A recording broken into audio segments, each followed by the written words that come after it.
নজরুল ইসলাম যে শুধু বড় কবি ছিলেন তা নয়, বড় মানুষ ছিলেন।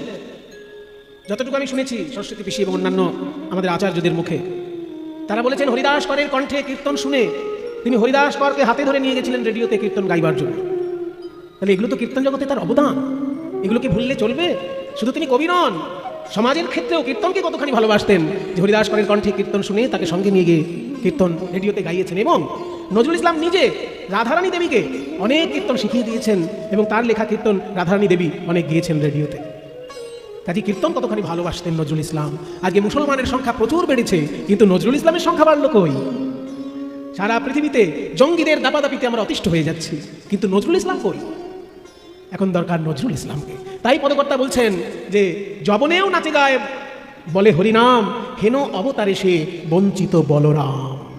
হেন অবতারে সে বঞ্চিত বলরাম রে, হেন অবতারে সে বঞ্চিত বলরাম রে, হেন অবতারে সে বঞ্চিত বলরাম রে, হেন অবতারে সে বঞ্চিত বলরাম রে, হেন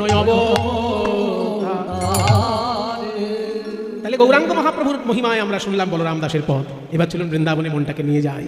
শ্রীকৃষ্ণ সখাদের সঙ্গে খেলা করছেন, সখাদের সঙ্গে খেলা করছেন গোবিন্দ আমার। কিভাবে? ব্রজ রাখাল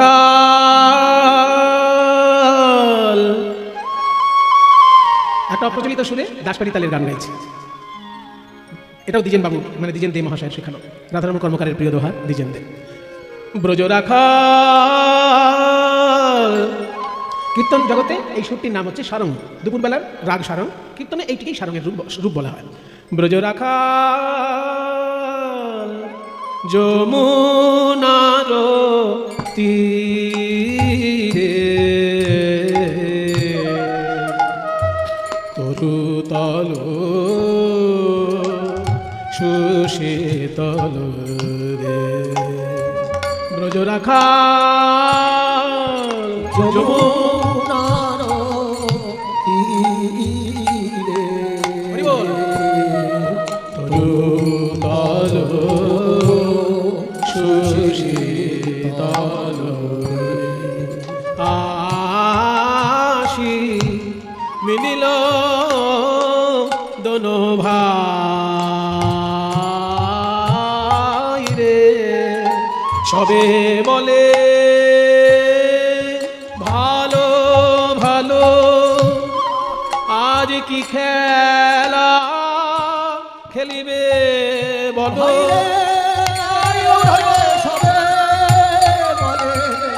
ভালো ভালো আজ কি খেলা খেলিবে, আরে সবে বলে ভালো ভালো আজ কি খেলা খেলিবে বলো, আজি খেলিব ইহঠাই রে, এ যে পরম রমণীয় স্থান, এ যে পরম রমণীয় স্থান, বলি শ্রী যমুনার তীরে যে পরম রমণীয় স্থান, শ্রী যমুনার তীরে যে আমাদের রামকানায়ের বিহার ভূমি, ওই শ্রী যমুনার তীরে আমাদের রামকানায়ের বিহার ভূমি, ওই শ্রী যমুনার তীরে বিহার ভূমি, ওই শ্রী যমুনার তীরে আমাদের রামকানায়ের বিহার ভূমি, বলি যাই রে শোভার লাই লাই হেইয়া দাদুর দাদুর দাদুর দাদুর হেইয়া লাই রে শোভার লাই লাই ওই রামকানায়ের বিহার ভূমি, লাই রে শোভার লাই লাই রে কানায়ের এ যে পরম রমণীয় স্থান। আজি খেলিব ইহ ঠাই রে। একটা দুর্লভ গানের রূপ আপনারা শুনলেন। সারাং রাগে দাসপাড়ি তালে গানটি হলো। বলছে শ্রীযমুনার তীর রাম কানাইয়ের বিহার ভূমি, এই যে পরম রমণীয় স্থান, আজকে এখানেই আমরা খেলা করব। এই খেলা তো করবি, কিন্তু গভীর জঙ্গলে যেন যাবি না। আজ আমরা রিভাবটা কমিয়ে রাখো একটু। আজ আমরা রাম কানাইয়ের সনে খেলবো রে। আজ আমরা উলুধ্বনি। আমরা রাম কানাইয়ের সনে খেলবো রে, আজ আমরা রাম কানাইয়ের সনে খেলবো রে। রাম কানাইয়ের সনে খেলবো রে, খেলা খেলবো রে, খেলা খেলবো রে, খেলা খেলবো রে, খেলা খেলবো রে, খেলা খেলবো, খেলবো। আমরা দূর বনে যাব না, খেলবো রে। আমরা দূর বনে যাব না, খেলবো রে। দূর দূর বনে যাব না, আমাদের মা মানা করেছে। আমাদের মা মানা করেছে, দূর বনে যাব না, আমাদের মা মানা করেছে, দূর বনে যাব না। আমাদের মা মানা করেছে। খেলা খেলবো রে, খেলা খেলবো রে, খেলা খেলবো রে, খেলা খেলবো রে। আমরা রাম কানাইয়ের সনে খেলবো রে, আমরা রাম কানাইয়ের সনে খেলবো রে। তাহলে দূর বনে যাব না, এখানেই খেলা খেলবো। কি খেলা খেলবো? সহজ খেলা, কাঁধে করা আর কাঁধে চড়া। তাহলে কাঁধে করবে কে আর কাঁধে চড়বে কে? বলছে কাঁধে চড়ার যদি সুযোগ থাকে, কেউ আর কাঁধে করতে চায় কি? দায়ে না পড়লে কেউ কাঁধে করতে চায় না। তাহলে কে কাঁধে করবে? সবাই বলছে কাঁধে চড়বো চড়বো, করবে কে সেটা কেউ বলছে না। তাহলে লটারি করা হোক, যার কপালে লেখা থাকবে কাঁধে করা, সেই কাঁধে করবে। কার কপালে লেখা আছে? বলে লটারি করা। কজন বন্ধু আছে?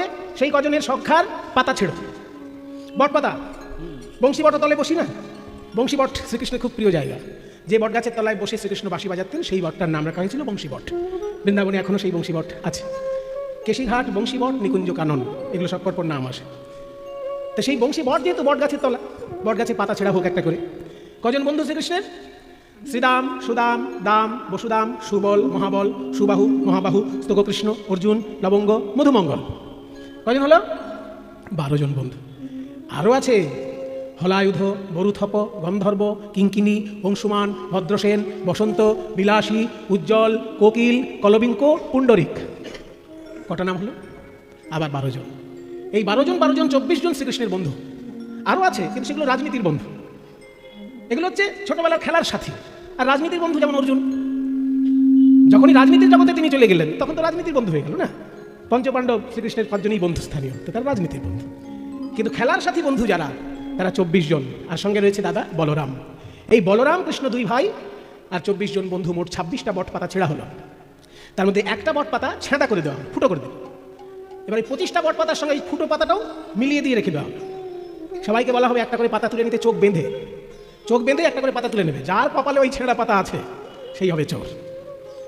এবার সবাই একটা করে পাতা তুলে নিয়ে চোখ খুলে দেখছে, ছেঁড়া পেলাম না ছাঁদা পেলাম, ছাঁদা না ভালো পাতা পেলাম। সবার যখন দেখা হয়ে গেছে, কৃষ্ণ পাতা তুলেছে, কিন্তু কৃষ্ণ অন্যের খবর নিচ্ছে, নিজের পাতাটা দেখছে না। এই সুদাম, তুই কেমন পেয়েছিস? সুদাম, সুবল, আমিও ভালো পেয়েছি। তুই? আমিও ভালো। সবাই তো ভালো পাতা পেয়েছে। এবার সবাই বলছে কানাই তোর পাতাটা দেখি। কৃষ্ণ তো নিজের পাতা এখনো দেখেনি। কৃষ্ণ বলছে আমার পাতাটা আগে আমিই দেখিনি, এখনো তো দেখিনি, কপালে কি আছে কে জানে। আমার কপালে তো কখনো ভালো থাকে না। ছোটবেলা থেকে যত রাজ্যের অসুর আমার পেছনে লেগে রয়েছে। ওই পুতনা, অভাসুর, বকাসুর, সকটাসুর, বৃন্দাবনে আর কি কোনো ছেলে নেই? সব আমার পেছনে। দেখি আমার কপাল। যেই দেখেছে, এ বাবা কি চোর চোর কানাই, চোর চোর চোর চোর চোর। এই তো পেয়েছি। কানাই যখন চোর, তাহলে কানাই সবাইকে কাঁধে করবে। সেটা বলছে ভালো ভালো, তোদের কাঁধে চাপার ইচ্ছা আছে, কাঁধে চাপবি, একদম চোর বলবি না। চোরকে চোর বলবো না, তোকে চোরকে চোর বলা। আমি যখন ছানা মাখন চুরি করি, আমি একা খাই, তোরাও তো খাস। চুরি করার খাবার যে খাবে, সেও চোর। তাই আমার কাঁধে চাপ। শ্রীকৃষ্ণ শ্রীরাম সুদামকে কাঁধে নিয়ে চলেছেন। সুদামারে লইয়া কানাই ছুটিতে লাগিল, সুদামারে লইয়া কানাই ছুটিতে লাগিল, সুদামারে লইয়া কানাই ছুটিতে লাগিল, ওই সুদামারে লইয়া কানাই ছুটিতে লাগিল। বট তলে আসি উপনীত হলো, আর পপ্প আন্দ্র বৃক্ষ তলে উপনীত হলো। দাঁড়া রে দাঁড়া রে, দাঁড়া রে দাঁড়া রে, ওরে আমার জীবন কানাই দাঁড়া রে দাঁড়া। রে আমার জীবন কানাই দাঁড়া রে দাঁড়া। এমন পাকা পাকা কেমন পাকা পাকা ফল ধরেছে দাঁড়া রে দাঁড়া রে, পাকা পাকা ফল ধরেছে দাঁড়া রে দাঁড়া, কেমন পাকা পাকা ফল ধরেছে দাঁড়া রে দাঁড়া। ওই পক্ষ আম্র বৃক্ষ তলে আসিয়া দাঁড়ালো, পক্ষ আম্র বৃক্ষ তলে আসিয়া দাঁড়ালো।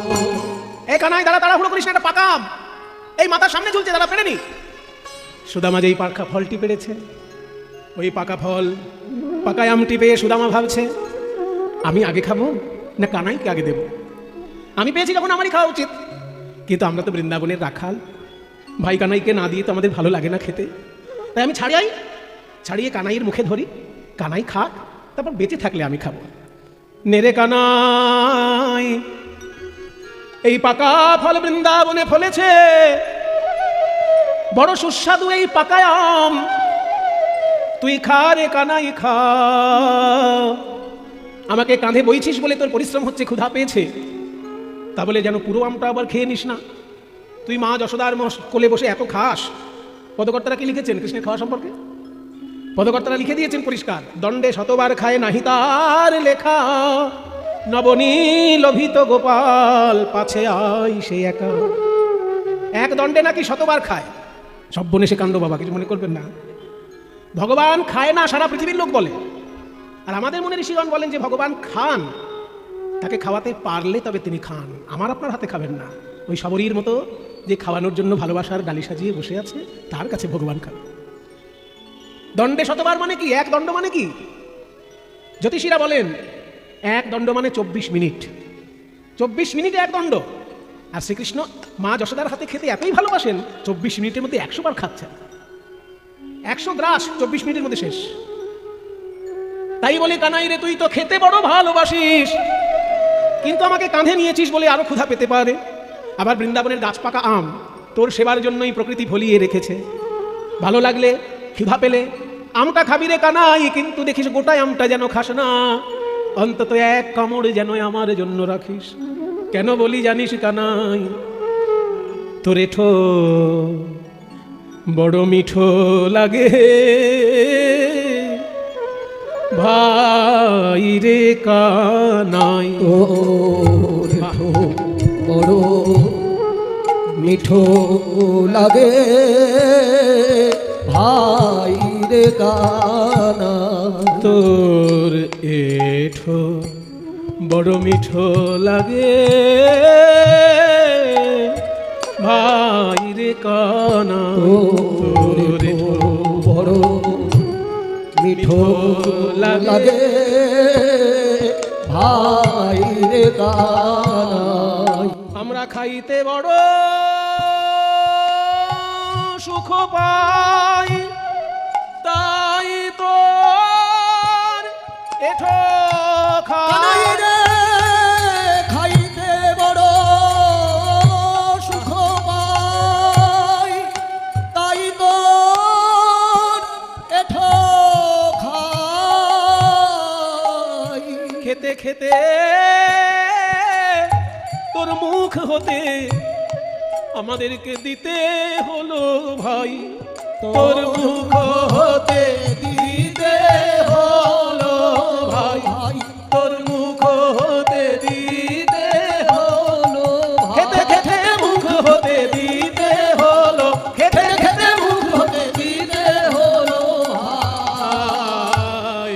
এঠো বড় মিঠো লাগে ভাই রে কানাই।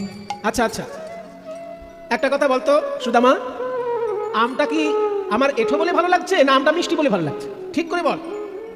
যদি বলিস মিষ্টি বলে ভালো লাগছে, তাহলে গাছে আরো পাকা আম আছে, খেয়ে নে।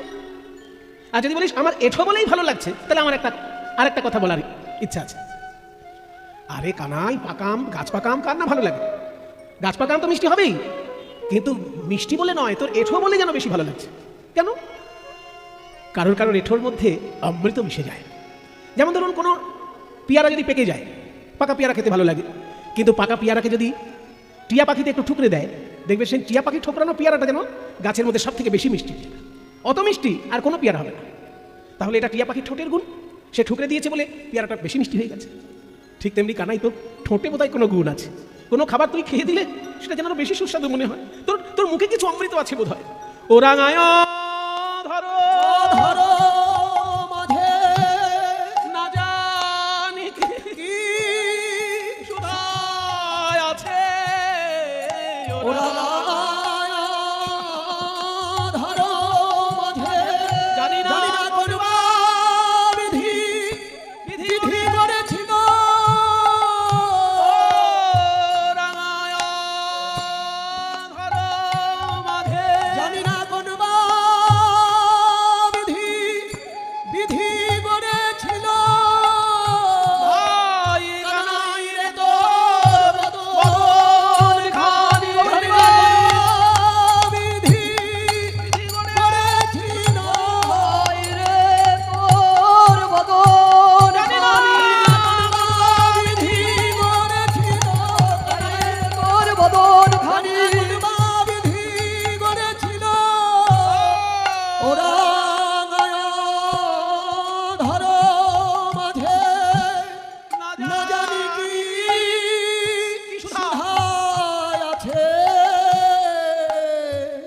ভাই কানাই রে তোর চাঁদ মুখের বলি হারি যাই তোর চাঁদ মুখের বলি হারি যায় কানাই রে তোর চাঁদ মুখের বলি বলি হারি যায় যাই মিঠো বড় মিঠো লাগে ভাই রে দানা আচ্ছা আচ্ছা বুঝতে পেরেছি।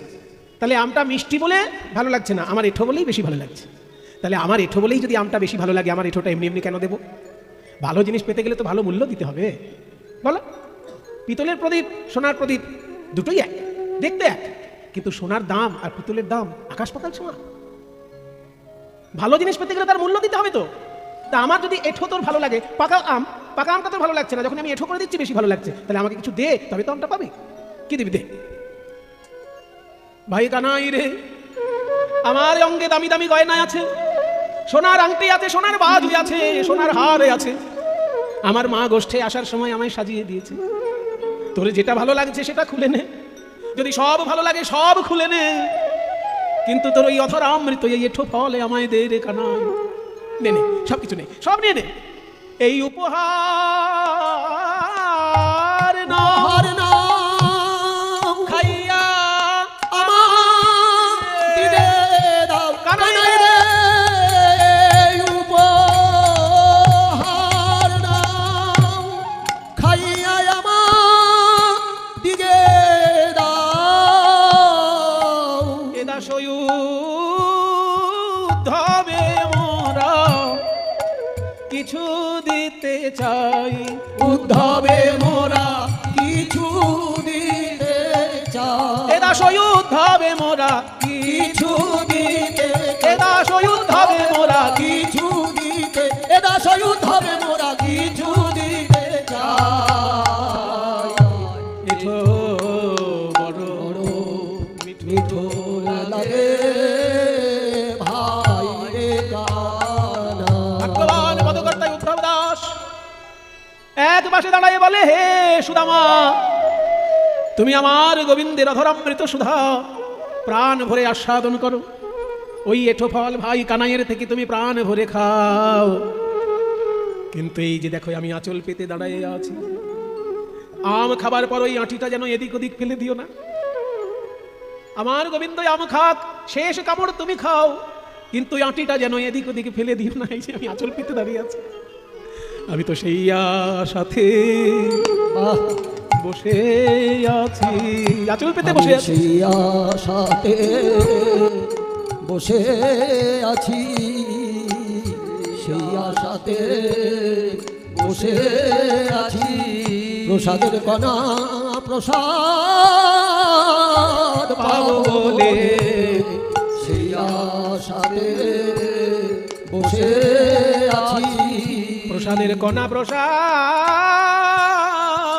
পাবো বলে আমি তো সেই আশাতে বসে আছি।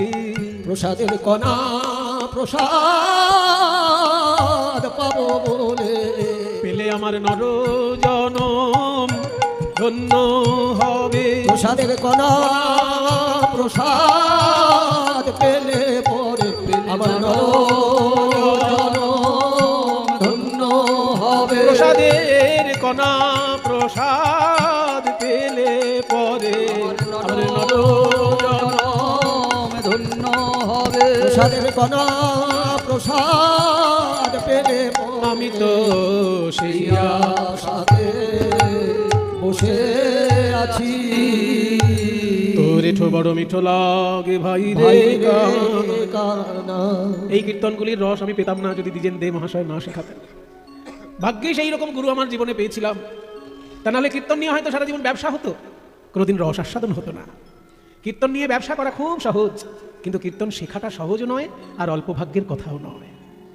ভাগ্য ভালো না থাকলে এইরকম গুরু পাওয়া যায় না। দ্বিজেন দে মহাশয়কে ভাগ্যিস জীবনে পেয়েছিলাম, তা নাহলে এরকম একটা সুন্দর কীর্তন গান আছে আমার কোনো জানাই থাকতো না। সারং রাগে কি সুন্দর দাসপিড়ি গান, নানা রকম সুর, অথচ সারং রাগে দাসপিড়ি গান, এগুলো সব দ্বিজেন দে মহাশয় শেখান। এঠো বড় মিঠো লাগে ভাই রে কানাই। এইরকম আনন্দের দিন বৃন্দাবনে কিন্তু বেশি দিন থাকলো না। হঠাৎ একদিন অক্রূর এসে দাঁড়ালো বৃন্দাবনে। সাবধান সাবধান সাবধান! কংসের বার্তা নিয়ে অক্রূর এসেছে বৃন্দাবনে।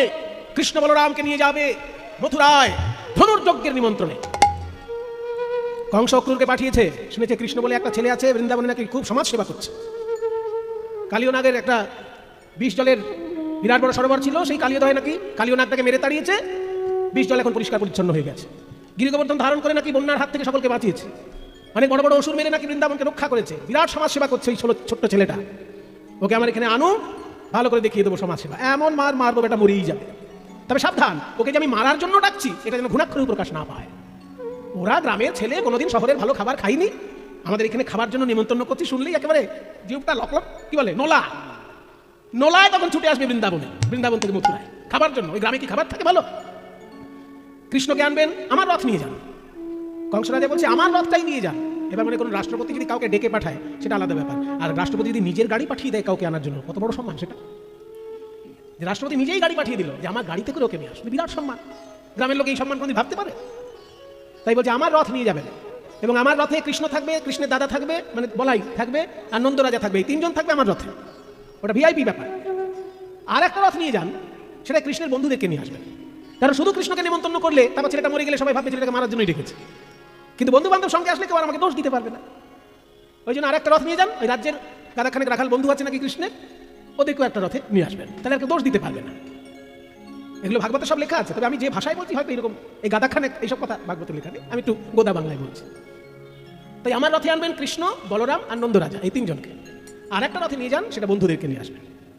তাই অক্রূর এসে ঘোষণা করে দিল যে বিরাট বড় একটা যজ্ঞ করছেন কংস রাজা, তাতে তোমাদের বিশেষ নিমন্ত্রণ, তোমরা রাজার অতিথি হয়ে যাবে। এই দেখো কংস নিজে পাঠিয়েছে তার গাড়ি, এই গাড়িতে নন্দ রাজা যাবেন, কৃষ্ণ বলরাম যাবেন, আর একটা গাড়ি আছে পেছনে, ওতে শ্রীদাম সুদাম দাম বসুদাম, যে 24 জনের নাম শুনলেন, ওরা সবাই যাবে। তাই কৃষ্ণ আজকে নিয়ে চললো সবাইকে আনন্দিত মনে। অক্রূর নিয়ে চললো সকলকে কংস রাজার নিমন্ত্রণে। অক্রূর চা পাইয়া রথে হরি নিল প্রাণনাথে। ওই অক্রূর চা পাইয়া রথে হরি নিল প্রাণনাথে। আধার করিয়া ব্রজপুর রে, ব্রজ আধার হলো রে, ব্রজ আধার হলো রে। কৃষ্ণচন্দ্র দর্শনে ব্রজ আধার হলো, ওই কৃষ্ণচন্দ্র দর্শনে যেন ত্রিভুবন আধার হলো, কৃষ্ণচন্দ্র দর্শনে ত্রিভুবন আধার হলো, কৃষ্ণচন্দ্র দর্শনে ত্রিভুবন আধার হলো, কৃষ্ণচন্দ্র দর্শনে ত্রিভুবন আধার হলো, কৃষ্ণচন্দ্র দর্শনে আধার হলো রে। করিয়া ব্রজপুর রে, আধার করিয়া ব্রজপুর। কৃষ্ণকে যে উদ্দেশ্যে এনেছিল কংস, পুরো ব্যাপারটা উল্টো ঘটে গেল। কায়দা করে কৃষ্ণকে মারার জন্য নিমন্ত্রণ করেছে, আর কৃষ্ণ এসে প্রথম থেকে মারধর শুরু করে দিয়েছে, তাই না? একটা মাথা হাত মত্ত হস্তিকে দিয়েছিল যে পদদলিত করে দেবে, হাতি যেন পায়ে পিষে মেরে ফেলে কৃষ্ণকে, আর সে হাতি সুর ধরে কৃষ্ণ এমন ঘুরিয়ে ছুড়ে ফেললো, সে হাতি একেবারে 4 ঠ্যাং উপরে তুলে অক্কা পেয়েছে। হাতিকে ছুড়ে ফেলতে পারে এইরকম শক্তি শ্রীকৃষ্ণের ছিল, এটা ভালো করে জেনে রাখুন। কৃষ্ণ শুধু অলিতে গলিতে প্রেম করে বেড়াননি। যেসব বদমাইশ লোকেরা কৃষ্ণের প্রেম ও চরিত্র নিয়ে নিন্দা করে বেড়ায়, তাদের জেনে রাখা উচিত যে শ্রীকৃষ্ণ শুধু প্রেম করে বেরিয়েছেন গলিতে গলিতে তা নয়, হাতিকে ছুড়ে ফেলার ক্ষমতা ছিল তার হাতে। যদি ভাগবতের আপনি প্রেমলীলা বিশ্বাস করেন, তাহলে তার শক্তিলীলাটাও বিশ্বাস আপনাকে করতে হবে। একদিক মানি আর একদিক মানি না, তাহলে আপনি অর্ধেক কৃষ্ণকে মানেন, গোটা কৃষ্ণ মানেন না।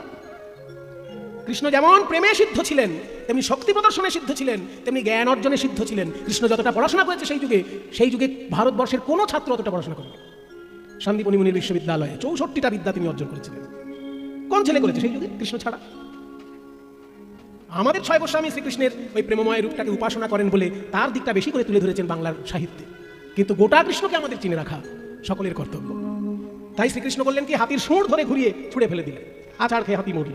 চানুর মুষ্টি বলে 2 জন মল্লযোদ্ধা ছিল, তাদেরকেও মেরে ফেলল। কৃষ্ণের কাছে গিয়ে যখন লড়াই করতে গেল, কৃষ্ণকে কিন্তু কংস ছুরি, কাঁচি, তলোয়ার কোনো কিছু ব্যবহার করেননি। কংসের হত্যায় কৃষ্ণ সরাসরি করেননি। কৃষ্ণকে দেখে কৃষ্ণ মারবে এই ভয়েতেই আঁতকে উঠে কংস মারা গেছে। ভাগবতটা ভালো করে পড়ে দেখবে। কোথাও যদি সিনেমা টিনেমায় দেখিয়ে থাকে যে কংসের গলা টিপছে, ভুল দেখাচ্ছে, কিংবা কংসকে ছুরি মারছে, ভুল দেখাচ্ছে, বা কংসকে ঘুষি মারছে, ভুল দেখাচ্ছে। হ্যাঁ, যেটা করেছেন চুলের মুঠি ধরেছেন। কারণ কংস তার বাবাকে জেলখানায় পাঠিয়েছিল। নিজের বাবাকে যে জেলখানায় পাঠিয়ে রাজা হয়, সে একটা মানুষ, সে একটা পদার্থ। রাজনীতি যখন করতে আসবে, রাজনীতির শিক্ষা থাকা উচিত তোমার মধ্যে। রাজনীতির শিক্ষা যদি তোমার মধ্যে না থাকে, তুমি কিসের রাজনীতি করবে? বাবাকে জেলখানায় পাঠিয়ে দিচ্ছ আর নিজে সিংহাসনে বসে যাচ্ছ কংস। তুমি যতখানি শক্তিশালী হও না কেন, তুমি কিন্তু অসভ্য। তাই বাবাকে যেমন চুলের মুঠি ধরে কংস জেলখানায় ভরে দিয়েছিল, তেমনি কংসকে চুলের মুঠি ধরে সিংহাসন থেকে নামিয়েছিলেন কৃষ্ণ। মারতে হাত তুলেছেন কিন্তু মারেননি। ওই কৃষ্ণ মারবে এই ভয়েতেই আটকে উঠে কংস হার্ট অ্যাটাক করেছে। যা লেখা আছে, হার্ট অ্যাটাক বলে লেখা নেই, ওটা আমার ভাষা, কিন্তু আটকে উঠে, কৃষ্ণের ভয়েতে আটকে উঠে, তার মানে হার্ট অ্যাটাক হয়েছে। নাহলে আটকে উঠে মরে, আটকে উঠে লোকে মরে কি করে? হার্ট অ্যাটাক দিতে মরে গেছিলেন কংস। কিন্তু কংস যখনই মারা গেল, কৃষ্ণের দায়িত্ব আরো বেড়ে গেল। আপনি যদি অসভ্য লোককে মেরে ফেলেন, তাহলে সেই দেশটাকে সভ্য করার দায়িত্বও আপনার। অসভ্য লোককে মেরে ফেললেই কিন্তু দায়িত্ব শেষ হয় না। তাই কংসকে যখন মেরে ফেললো কৃষ্ণ, দায়িত্ব আরো বেড়ে গেল। কারণ রাজা না থাকলে উৎপাত বেড়ে যায়। বাংলাদেশকে আমরা দেখতে পাচ্ছি চোখের সামনে। যে দেশে গণতন্ত্রের রাজা নেই, যে দেশের জনগণের প্রতিনিধি নেই, জনগণের প্রতিনিধিহীন একটা পুতুল সরকার যদি কোনো দেশে থাকে, তাহলে সেই দেশে কিভাবে অন্যায় অত্যাচার হয় চোখের সামনে দেখতে পাচ্ছি। পাশেই বাংলাদেশ। রাজা যত খারাপই থাক, একজন রাজা থাকলে দেশটা ঠিক থাকে, কিন্তু যেখানে রাজাই পুতুল, সেখানে ওই অবস্থা হবে। তাই শ্রীকৃষ্ণ বললেন কি, বন্ধু বান্ধবদেরকে বললেন তোরা বৃন্দাবনে ফিরে যা। পিতা আনন্দকে বললেন তুমিও বৃন্দাবনে ফিরে যাও। আমার এখন মথুরা ছেড়ে যাওয়া চলবে না। কারণ কংস মরে গেলেও কংসের সঙ্গী সাথীরা কিন্তু বেঁচে আছে। কংসের ভয়ঙ্কর শ্বশুর মশাই বেঁচে আছেন। কংসের শ্বশুর মশাইয়ের নাম কি? এই তো যারা শাস্ত্র চর্চা করেন তারা বলতে পারছেন। কংসের শ্বশুর মশাইয়ের নাম জরাসন্ধ। তার বাড়ি কোথায় ছিল? আমাদের পাশের রাজ্যে। যেখানে বুদ্ধদেব শিক্ষা দান করেছেন, যেখানে বুদ্ধদেব বটগাছের নিচে জ্ঞান লাভ করেছেন, সেই দেশেই ছিল জরাসন্ধের বাড়ি। বিহার। রাজগীর নাম শুনেছেন তো? রাজগীর মানে রাজগৃহ। কোন রাজার গৃহ? জরাসন্ধ রাজার গৃহ ওখানে ছিল। কংসের শ্বশুর ছিলেন তিনি। কাজে কংস মরে গেলেও তার শ্বশুর তো মরেনি। এবার জরাসন্ধ কি চাইবে? যে কৃষ্ণকে একদম শায়েস্তা করার জন্য। সেই জন্য বারবার মথুরাকে আক্রমণ করেছেন শ্রীকৃষ্ণ। এই জরাসন্ধ মথুরায় বারবার নিজের প্রসার বসাতে চেয়েছিল, কিন্তু পারেনি কৃষ্ণের জন্য জরাসন্ধ। তাই বললো কংস মারা গেলেও কংসের শ্বশুর মরেনি, কংসের বন্ধুরা মরেনি, তাই আমাকে মথুরায় থাকতে হবে, তোমরা বৃন্দাবনে চলে যাও।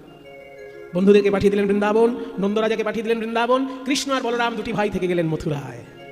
শ্রীকৃষ্ণ একটা জিনিস ভালো করে বুঝলেন, যে শিক্ষা লাভ না করলে শাসন করার মহিমা বোঝা যায় না। শাসন করতে গেলে তাকে শিক্ষা লাভ করতে হবে। তাই শ্রীকৃষ্ণ শিক্ষা লাভ করার জন্য চললেন কোথায়? সন্দীপনী মুনির বিশ্ববিদ্যালয়ে। সন্দীপনী মুনির বিশ্ববিদ্যালয়ে শিক্ষা লাভ করার জন্য চললেন। ও কিন্তু সুদামা কৃষ্ণ বিরহে কাতর হয়ে কানাই কানাই বলে উন্মাদ হয়ে গেল। ভাই কানাই রে,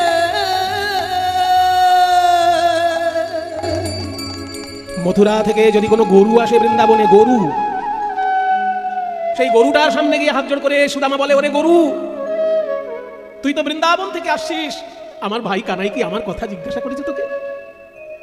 এবার গরুর সঙ্গে যদি কেউ কথা বলে, তাহলে জানতে হবে তার মাথাটা খারাপ হয়ে গেছে। তাই সুদামার বাবা মটুক, মা রচনা মনে মনে চিন্তা করলেন, আমার ছেলে কৃষ্ণ বিরহে উন্মাদ হয়ে যাবে, এটা তো আমি চোখের সামনে দেখতে পারি না।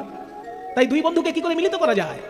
পড়াশোনা করার জন্য যখন শ্রীকৃষ্ণ ভর্তি হয়েছে শান্তিপনী মুনির বিশ্ববিদ্যালয়ে, আমার ছেলেকেও পড়াশোনা করার জন্য শান্তিপনী মুনির বিশ্ববিদ্যালয়ে ভর্তি করে। যেমন রবীন্দ্রনাথের বিশ্ববিদ্যালয় শান্তিনিকেতন, ঠিক তেমনি শান্তিপনী মুনির বিশ্ববিদ্যালয় ছিল কোথায়? মধ্যপ্রদেশের উজ্জয়িনী নগরে। সেই উজ্জয়িনী নগরে শ্রীকৃষ্ণ আর বলরাম ভর্তি হলেন পড়াশোনার জন্য। এদিকে সুদামাও গিয়ে তখন ভর্তি হলো পড়াশোনার জন্য। শিক্ষার উদ্দেশ্যে সবাই তথায় মিলিলা, ওই শিক্ষার উদ্দেশ্যে সবাই তথায় মিলিলা, সবাই তথায় মিলিলা। মিলিলা শিক্ষার উদ্দেশ্যে সবাই তথায় মিলিলা বহুদিন পরে কত আনন্দ হইলা বহুদিন পরে কত আনন্দ হইলা সুদামা বহুদিন পরে কত আনন্দ হইলা বহুদিন পরে তো আনন্দ হইলা সুদামারে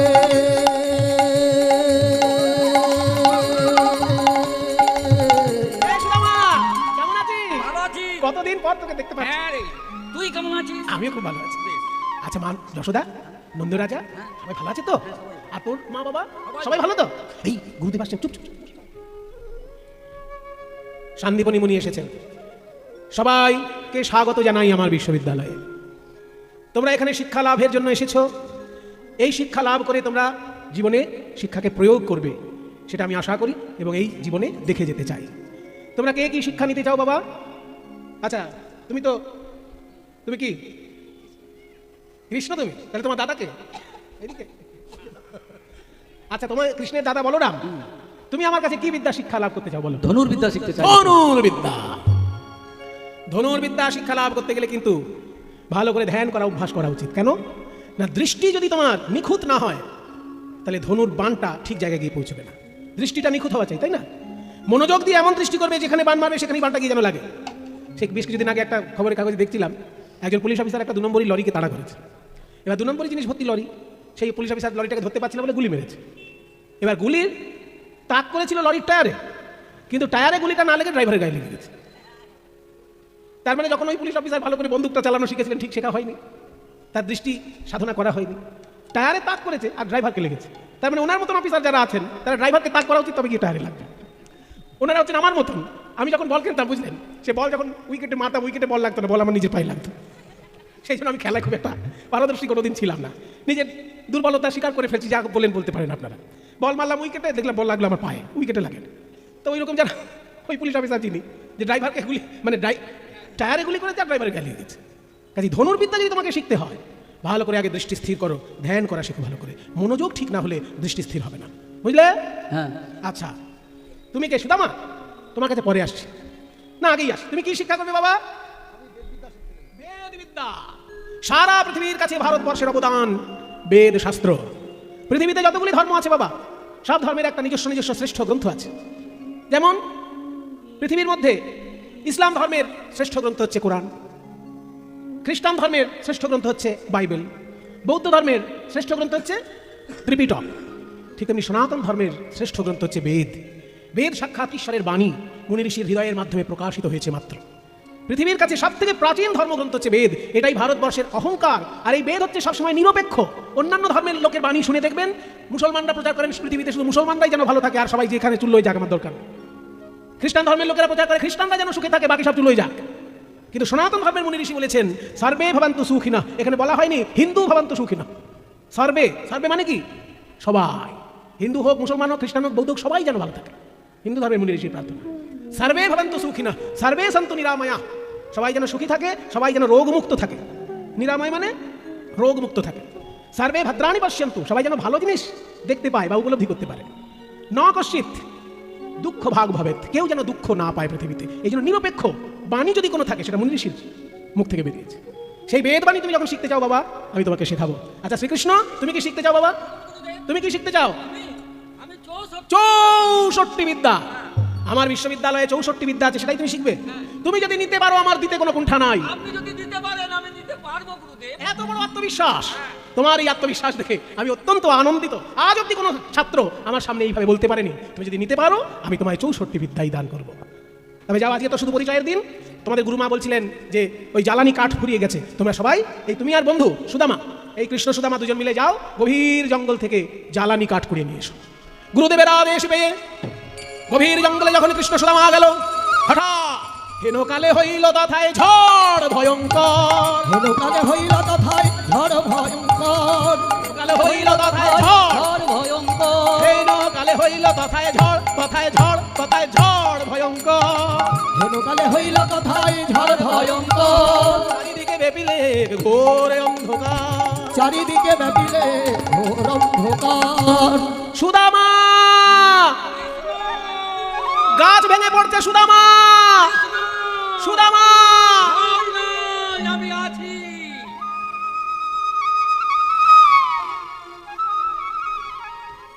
সুদামা কৃষ্ণকে বুকে জড়িয়ে নিয়ে উপুর হয়ে থাকলো।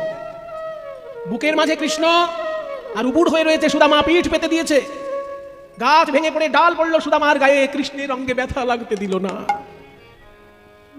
ঝড় যখন থেমে গেল, কৃষ্ণ সুদামা যখন এসেছে গুরুদেবের মন্দিরে, গুরুদেব ভয়ঙ্কর ঝড় এসেছিল আজকে। হ্যাঁ হ্যাঁ, আমি বুঝতে পেরেছি, সেই জন্যই তো তোমাদেরকে পাঠিয়েছি যে এই ঝড়ে তোমরা কি করে বুদ্ধি প্রয়োগ করে ঝড় কাটিয়ে ফিরে আসতে পারো। বলো, কোনো ক্ষতি হয়নি তো? না, আমাদের কারোর প্রাণ সংশয় হয়নি, কিন্তু গাছের ডাল অনেক ভেঙে পড়েছে। আর আমার বন্ধু সুদামা আমাকে এত ভালোবাসে, আমাকে বুকের মধ্যে নিয়ে উপুর হয়েছিল, একটা ডাল ভেঙে ওর পিঠের উপর পড়েছে, আমাকে লাগতে দেয়নি। খুব খুশি হলাম শুনে। শোনো কৃষ্ণ, তোমার বন্ধু আজকে যেমন তোমার উপকার করেছে, ভবিষ্যতে তোমার বন্ধু যদি কখনো বিপদে পড়ে তুমিও তাকে উপকার করবে। বন্ধু কাকে বলে জানো তো? আনন্দের দিনে শুধু একসঙ্গে বসে বসে মদ খেলেই বন্ধু হওয়া যায় না। বন্ধু হতে গেলে দায়িত্ব পালন করতে হয়।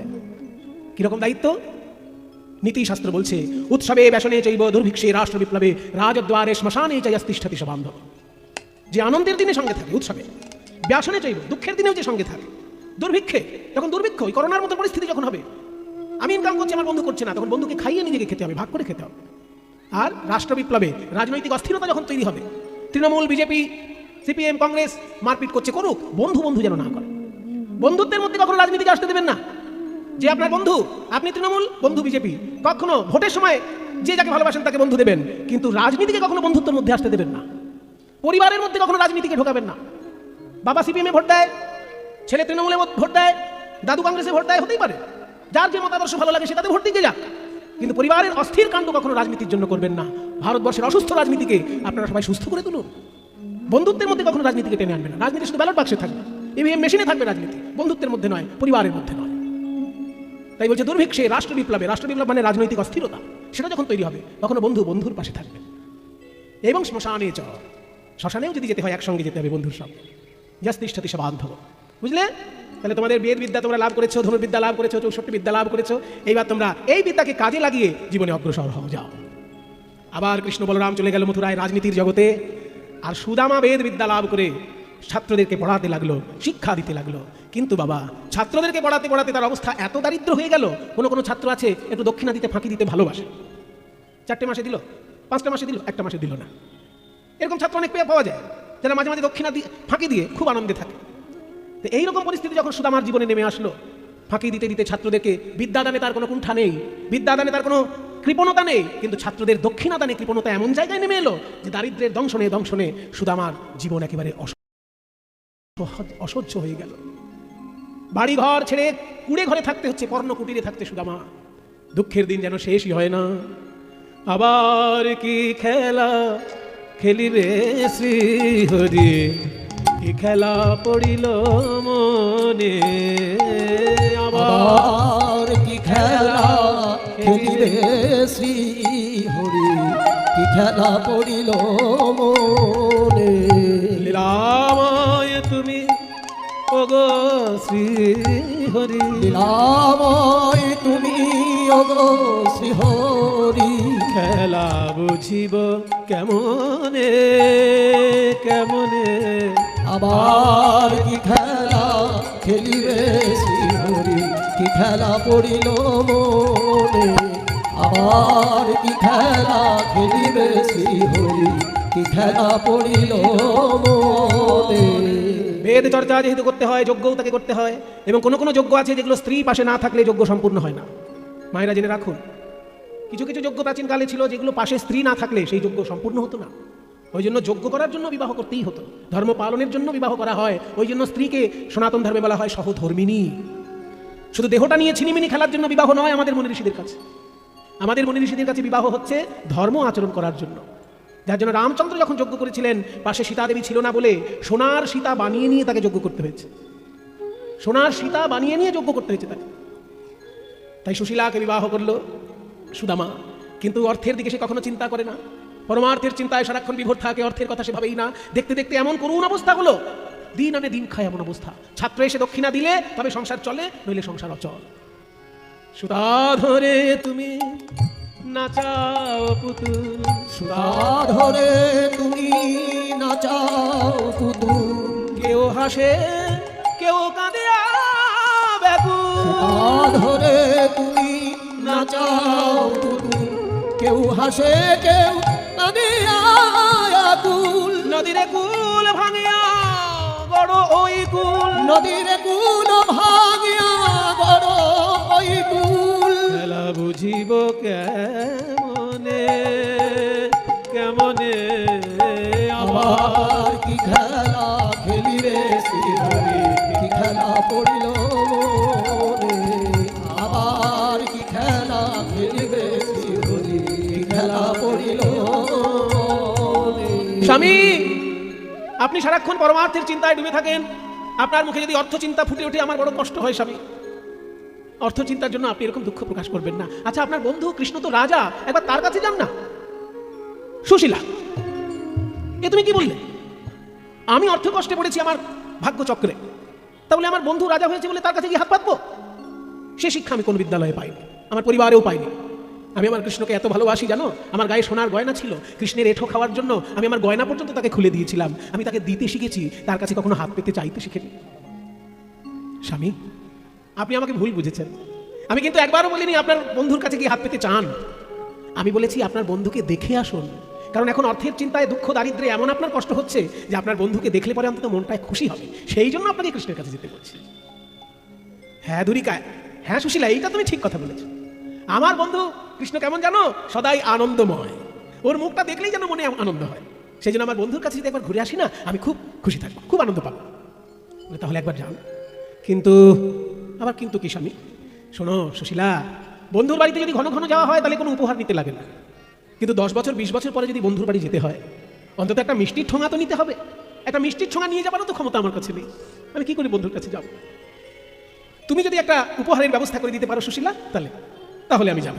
যদি কিছু এনে দিতে পারো উপায়ন, যদি কিছু এনে দিতে পারো উপায়ন, যদি কিছু এনে দিতে পারো উপায়ন, যদি কিছু এনে দিতে পারো উপায়ন, তবে সে করিতে পারি দ্বারকায় গমন, তবে সে করিতে পারি দ্বারকায় গমন। আমি তবে সে করিতে পারি দ্বারকায় গমন। সুশীলা বলছে, আমি বাপের বাড়ি থেকে যতটুকু ভালোবাসার স্নেহর উপহার পেয়েছিলাম সব তো শেষ হয়ে গেছে দারিদ্রের দংশনে। আমার কাছে তো কিছু নেই। তবে হ্যাঁ, গোবিন্দের জন্য ভিক্ষা করতে আমার কোনো লজ্জা নেই। আমি লোকের কাছে যাব গোবিন্দের জন্য ভিক্ষা করতে। আপনি বেদ চর্চা করুন স্বামী। বেদ চর্চা এমন একটা চর্চা ব্রাহ্মণদের তখন ছিল, প্রতিদিন বেদ পাঠ করতে হতো।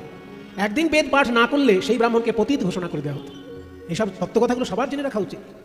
ব্রাহ্মণ যদি একদিনও বেদ না পাঠ করে তাহলে সে ব্রাহ্মণ পতিত হয়ে গেল। সেই জন্য পরবর্তীকালে মুনি ঋষিগণ একটা সিদ্ধান্ত করে দিয়েছিলেন যে অন্তত 4টে বেদের 4টে মন্ত্র রোজ পাঠ করা উচিত। কিন্তু এখানে যারা ব্রাহ্মণ আছেন তাদেরকে যদি হাত তুলতে বলি, তারা প্রতিদিন 4টে মন্ত্র স্মরণ করে কিনা আমার সন্দেহ আছে। হয়তো নাই হবে, তবু আমি বলে রাখছি আপনাদেরকে করবেন। যারা যারা ব্রাহ্মণ আছেন প্রতিদিন আহ্নিকের সময় অন্তত 4টে বেদের 4টে মন্ত্র। প্রথম ঋগ্বেদের প্রথম মন্ত্র ওম অগ্নি নীলে পরিহিতম যজ্ঞস্য দেবম মৃত্যুর্যমতারমধাতমা। যজুর্বেদের প্রথম মন্ত্র ঈশিত পর্যন্ত আবায়বস্থা দেব সুবিধা প্রাপ্ত শ্রেষ্ঠতমায় কর্মণে। সামবেদের মন্ত্র অগ্ন আয়াহি বিতাই গ্রহণ হব্যদাত নিহতা শক্তিবশীর্ষী। অথর্ববেদের মন্ত্র স্বর্ণদেবীর অভিষ্টায় আপবন্ত পিতে সংযোগ বিশ্রবন্ত না। এই 4টে মন্ত্র প্রতিদিন ব্রাহ্মণের স্মরণ করার নিয়ম করে দিয়েছেন মণিগণ। 4টে বেদ যদি না পারো, অন্তত 4টে বেদের 4টে মন্ত্র পাঠ করলেও তার বেদ পাঠ করার। এই 4টে মন্ত্র যখন পাঠ করা হয় আহ্নিকের সময়, একে বলা হয় ব্রহ্মযজ্ঞ।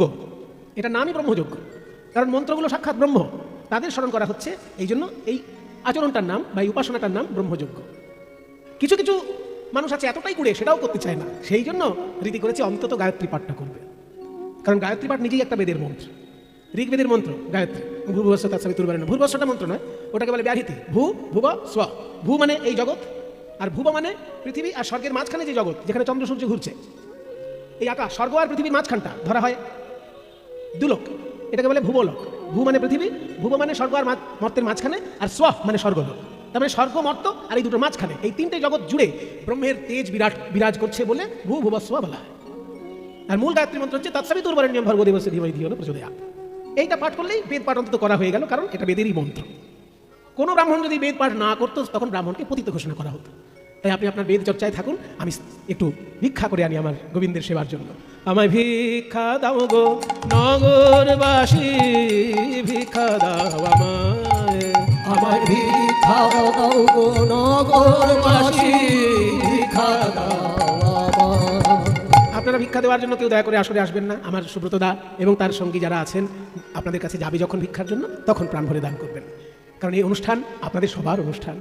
আমায় ভিক্ষা দাও গো নগরবাসী, ভিক্ষা দাও আমায়।